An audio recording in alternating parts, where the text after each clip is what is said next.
est tellement énigmatique ce nombre pour plein de gens qui rapproche, je pense, les gens toujours à une anecdote qu'ils ont vécue, ou à un album qu'ils ont écouté ou une chanson qu'ils connaissent, que ce soit les Vines, les Stooges, Gainsbourg, des choses comme ça. Donc en ayant les pieds dans leur rock et en voulant vraiment faire ça, on s'est dit pourquoi pas, quoi. On est amis depuis longtemps, on s'est rencontrés au collège et voilà, comme tout gamin, on s'est rendu compte qu'on jouait tous un instrument, on voulait faire de la musique ensemble. Voilà, on s'est mis dans un garage, on a fait du rock. Et, voilà, petit à petit, on est arrivé jusqu'au projet là, ça fait 5 ans maintenant qu'on est sur 1969 Club. On était vraiment un peu tête dans le guidon avec Théo dans notre garage, et un jour Marie est arrivée en disant moi je veux bien chanter, quoi. Donc ça s'est fait naturellement et c'est vrai que ça marche bien comme ça.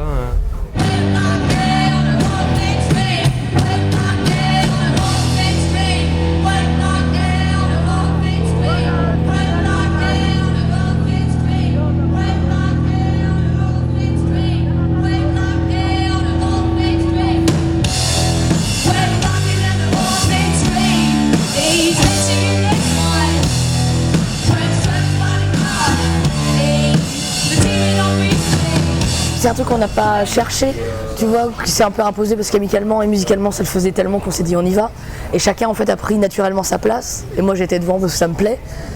Et je pense que ouais, en étant une fille, c'est un peu plus rare qu'à 3 en même temps en jouant. Visuellement il y a quelque chose de très intéressant et nous on aime bien vraiment l'expression aller voir un concert. Et on essaye de vraiment être énergique, captivant, de parler avec le public. Et quand on a une figure féminine sur une scène, quand on fait du rock, je pense que c'est un peu tape à l'œil, donc on aime bien aussi l'idée.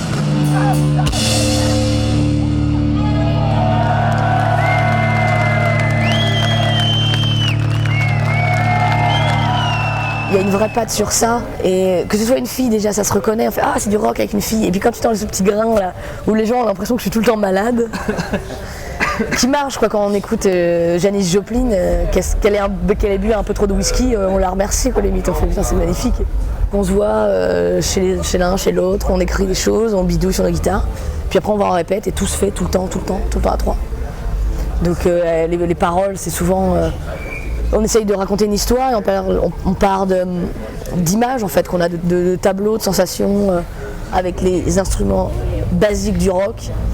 D'essayer de vraiment voilà, envoyer ce son lourd, des fois un peu lent, et toutes ces rythmiques, on va dire, agressives, mais on va essayer de les caresser un peu, et c'est ça qu'on aime bien, vraiment envoyer un son très lourd, de bien chanter, de bien jouer, et de faire ressentir un peu des émotions que dans d'autres musiques il y a moins. On joue assez lentement, en fait, nos tempos des fois sont très lents, il y a des choses très aérées, donc on aime bien voilà, aller chercher ce truc lourd dans ces creux de la vague, en fait, toujours faire ça.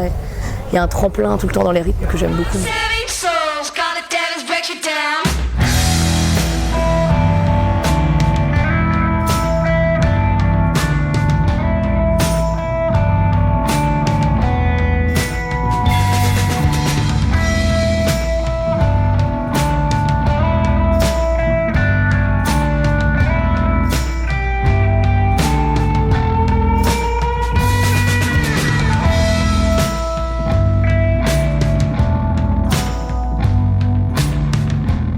Le travail qui se fait en amont de création, c'est hyper stimulant, c'est bien, mais quand on arrive enfin sur scène pour présenter ce qu'on veut faire, c'est là où tout prend sens, quoi. Et ouais, t'as envie de le faire tout le temps, quoi. C'est vraiment, en plus sur un groupe comme nous, avec le genre de musique qu'on fait, c'est vraiment pour être vu, je pense, pour être vu en concert, plutôt que voilà, d'autres groupes qui s'écoutent très bien aussi en CD.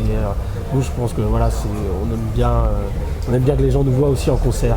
C'est encore une autre dimension. On a 2 EP, on a sorti un EP en 2012, juste avant les transmusicales. On a sorti un là en avril, donc le dernier s'appelle Ivory. Et là, il faut qu'on continue, on retournera fin de l'année, je pense, en studio, faire toutes les chansons qu'on est en train de tester en live pour voir comment le public réagit. On fait l'album et encore, tu vois, on se reverra peut-être l'année prochaine et puis on redira la même chose, et je pense qu'on n'arrêtera pas tout de suite en tout cas.